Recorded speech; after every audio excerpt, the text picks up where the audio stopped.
Bismillahirrahmanirrahim. Assalamualaikum warahmatullahi wabarakatuh.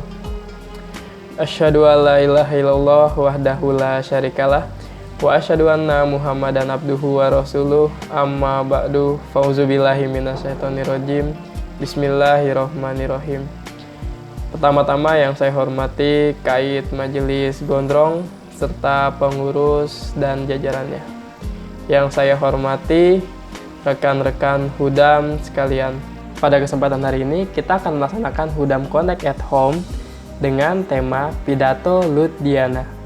Adapun kegiatan acara yang akan kita laksanakan pada hari ini yaitu sholat asar berjamaah di rumah masing-masing, membaca ayat suci Al-Quran dan terjemah surah Mujadalah. Kepada saudara Ervin Nurrohman saya persilahkan. Assalamualaikum warahmatullahi wabarakatuh. Pembacaan ayat suci Al-Quran surah Al-Mujadalah ayat 20 sampai 23. A'udzu billahi minasy syaithanir rajim. Istahwadha 'alaihimusy syaitanu fa'ansahum dzikrallah. Ulaika hizbus syaitan. Ala inna hizbas syaitani humul khasirun.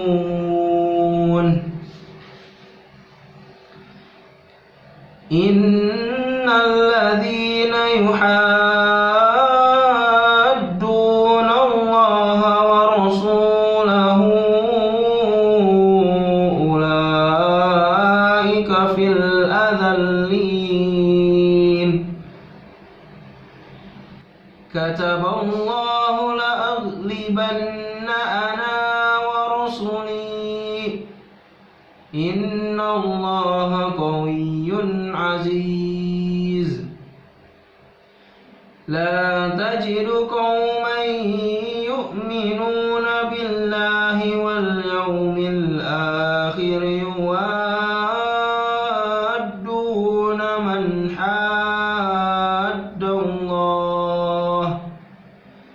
man haddallah wa rasulahu walau kanu aba'ahum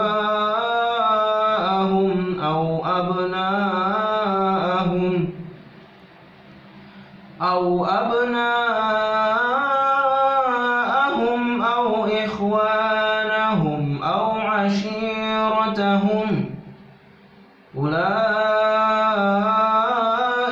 kataba fi qulubihimul imana wa ayyadahum bi ruhim minhu wa yudkhiluhum jannatin tajri min tahtihal anharu khalidina fiha radiyallahu anhum wa radu anhu. Ulaika hizbullah. Ala inna hizballahi humul muflihun. Artinya, aku berlindung kepada Allah dari godaan syaitan yang terkutuk. Syaitan telah berkuasa atas mereka dan telah menjadikan mereka lupa berzikir kepada Allah. Mereka itu golongan syaitan. Ketahuilah, sesungguhnya golongan syaitan itu merekalah yang merugi. Sesungguhnya orang-orang yang menentang Allah dan Rasul-Nya, mereka itu termasuk orang-orang yang sangat hina. Allah telah menetapkan aku dan Rasulku pasti akan menang. Sesungguhnya Allah itu maha kuat, maha perkasa. Engkau tidak akan mendapatkan suatu kaum yang beriman kepada Allah dan hari kemudian. Mereka mencintai orang-orang yang memusuhi Allah dan Rasul-Nya. Dan walaupun mereka itu bapak-bapak mereka atau anak-anak mereka atau saudara-saudara mereka ataupun keluarga mereka, mereka itulah orang-orang yang di dalam hati mereka. Dialah telah menanamkan iman, dan Dia telah meneguhkan mereka dengan ilham dari Dia sendiri. Dan Dia akan memasukkan mereka ke dalam kebun-kebun yang mengalir di bawahnya sungai-sungai. Mereka akan menetap di dalamnya. Allah ridho kepada mereka, dan mereka ridho kepadanya. Itulah golongan Allah. Ketahuilah, sesungguhnya golongan Allah, mereka itulah orang-orang yang menang. Sekian, Wassalamualaikum warahmatullahi wabarakatuh.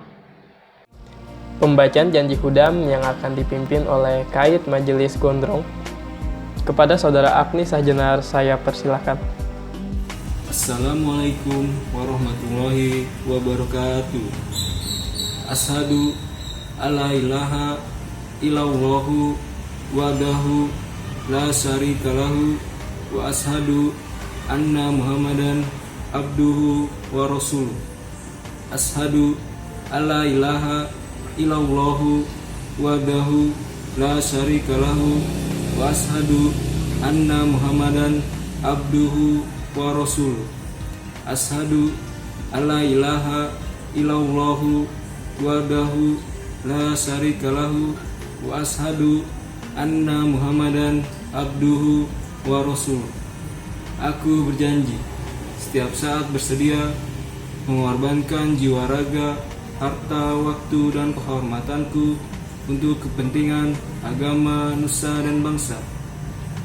Aku bersedia menghadapi segala pengorbanan untuk tetap berdirinya khilafat Ahmadiyah.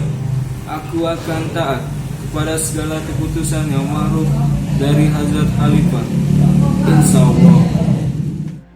Membaca subbab khutbah huzur dengan subjudul pernikahan merupakan perjanjian, bukan pengorbanan sepihak. Kepada Saudara Winky Abed, saya persilahkan. Bismillahirrahmanirrahim. Assalamualaikum warahmatullahi wabarakatuh.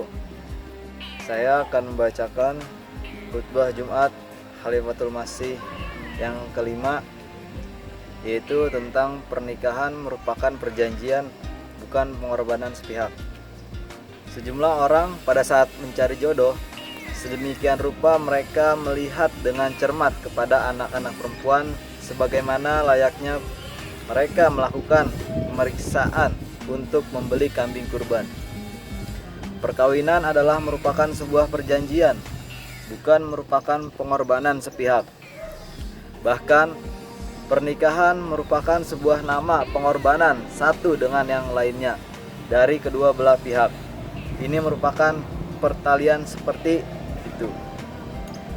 Hazrat Abdullah bin Umar radhiyallahu an meriwayatkan bahwa Rasulullah SAW bersabda, dunia adalah peralatan fasilitas kehidupan dan tidak ada peralatan atau fasilitas kehidupan yang lebih baik dari perempuan yang soleha. Ibnu Majah, Abu nikah ba'ab afdalu an nikah. Jadi untuk orang-orang yang mengukur segala sesuatu dengan ukuran dunia, mereka juga hendaknya mengingat betul-betul hadis ini, bahwa tidak ada peralatan atau fasilitas kehidupan dan sarana duniawi yang lebih baik bagi saudara-saudara selain perempuan yang soleha. Perempuan yang soleha akan memelihara rumah saudara-saudara, dan putra-putri saudara-saudara juga akan mereka tarbiyati dengan baik. Sebagai dampaknya, saudara-saudara akan menjadi orang-orang yang meraih kebaikan-kebaikan dunia dan agama. Kemudian tertera dalam sebuah riwayat yang bersumber dari Hazrat Aisyah radhiyallahu an, anjurkanlah pria yang soleh dan wanita yang soleha untuk menikah. Jadi di dalam ini pun merupakan sebuah isyarat untuk menikah dengan anak-anak lelaki dan perempuan yang soleha. Amal baik ini merupakan perantara untuk menghindarkan masyarakat dari kekacauan. Oleh karena itu, dalam perkara perjodohan itu hendaknya harus cepat-cepat dalam bergerak. Dewasa ini terkadang dilihat orang-orang seperti itu. Banyak sekali jumlah di mana anak-anak laki-laki dan berumur mencapai 30 sampai 35 tahun. Namun ibu ayahnya tetap tinggal bersama anak-anak tersebut.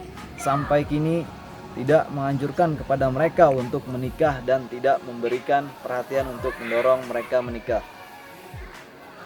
Sejumlah orang ada yang tengah memakan penghasilan anak-anak perempuan mereka, dan ada sejumlah orang yang memakan penghasilan anak-anak laki-laki mereka seperti itu. Mereka yang memakan penghasilan anak-anak perempuan mereka itu karena anak laki-laki mereka menganggur di rumah, tidak ada pekerjaan apa-apa, tidak berpendidikan. Karena itu pengeluaran rumah tangga berjalan dan jerih payah anak perempuan mereka. Dan jika anak perempuan itu telah kawin sekalipun, maka terdapat upaya yang sang menantu tinggal sebagai menantu di rumah, tetap tinggal di rumah, tidak kemana-mana, yang mana kebanyakan kondisi seperti itu merupakan hal tidak mungkin berlanjut, yang mengakibatkan sering timbulnya kegaduhan. Oleh karena itu, setelah menikah, jika suami istri ingin tinggal berpisah dan mereka mendapat taufik dan ibu ayah tidak sampai pada bagian umur akhir di mana mereka memerlukan pertolongan orang-orang dan tidak pula memiliki anak kecil atau bayi, maka ini merupakan hal lain. Harus melakukan pengorbanan, tidak apa-apa tinggal bersama-sama, sebab itu pun merupakan tugas anak-anak laki-laki. Demikian pembacaan khutbah Jumat Khalifatul Masih Atba pada Desember 2004 di Masjid Baitus Salam, Paris, Prancis. Sekian, wassalamualaikum warahmatullahi wabarakatuh. Membaca buku pidato Ludiana halaman awal sampai halaman 15. Kepada Saudara Yusuf Islam Nusantara, saya persilahkan. Assalamualaikum warahmatullahi wabarakatuh. Di sini saya akan membacakan sedikit pidato Ludiana yang disampaikan oleh Hazrat Mirza Ghulam Ahmad, Masih Maud, dan Mahdi Maud di hadapan ribuan orang-orang yang hadir pada 4 November 1905. Pertama-tama, aku bersyukur kepada Allah Ta'ala yang telah memberikan kesempatan kepadaku sehingga aku bisa datang lagi ke kota ini untuk bertabligh. Aku datang ke kota ini setelah 14 tahun. Dahulu aku pergi dari kota ini ketika bersamaku hanya ada beberapa orang dan begitu merajalela sebutan kafir, pendusta, dan dajjal. Dalam pandangan orang-orang, aku ini ibarat seorang yang terusir dan terhina. Menurut mereka, dalam beberapa hari saja anggota jemaat ini akan murtad, tercerai-berai, lalu nama serta tanda dari jemaat ini akan sirna. Karena itu, usaha-usaha keras dan rencana-rencana dibuat demi tujuan tersebut. Salah satu rencana amat besar yang telah dilakukan untuk menentang adalah ditetapkannya fatwa kafir atas diriku dan jemaatku. Kemudian fatwa itu disiarkan ke seantero Hindustan. Dengan penuh sesal aku mengungkapkan bahwa paling pertama memfatwakanku kafir adalah beberapa ulama di kota ini. Namun aku melihat dan Anda menyaksikan bahwa orang-orang yang mengatakan kafir itu kini telah tiada, dan Allah Ta'ala telah mengajukan tetap hidup hingga saat ini dan juga mengembangkan jemaatku. Menurutku, fatwa kafir yang telah diusulkan kembali untuk menentangku itu telah disebarkan ke seluruh kota besar di Hindustan.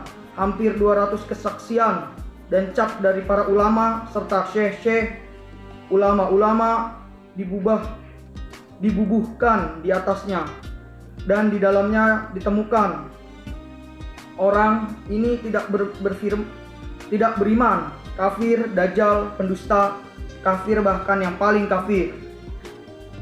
Pendeta, kata mereka, berkata tentang diriku dengan apapun yang telah mereka dapat katakan, dan orang-orang itu berpikir bahwa cukuplah ini sebagai senjata yang kini akan mengakhiri jemaat. Sebenarnya, jika jemaat ini merupakan hasil rencana dan rekayasa manusia, maka fatwa ini merupakan senjata yang ampuh untuk menghancurkannya. Tetapi Tuhanlah yang telah mendirikannya, maka bagaimana mungkin ia dapat hancur dengan penentangan dan permusuhan dari para penentang itu. Semakin keras penentang terjadi, semakin pula keagungan dan kehormatan jemaat ini akan mengakar kuat di dalam sanubari orang-orang. Sekian pembacaan pidato yang saya sampaikan. Wabillahi taufiq wal hidayah. Wassalamualaikum warahmatullahi wabarakatuh. Iftar buka puasa, sholat tarawih, sholat tahajud, sahur, dan sholat subuh. Pada saat paginya, kita mengerjakan live quiz pidato Ludiana yang akan dipimpin langsung oleh Sadr PPM KHI.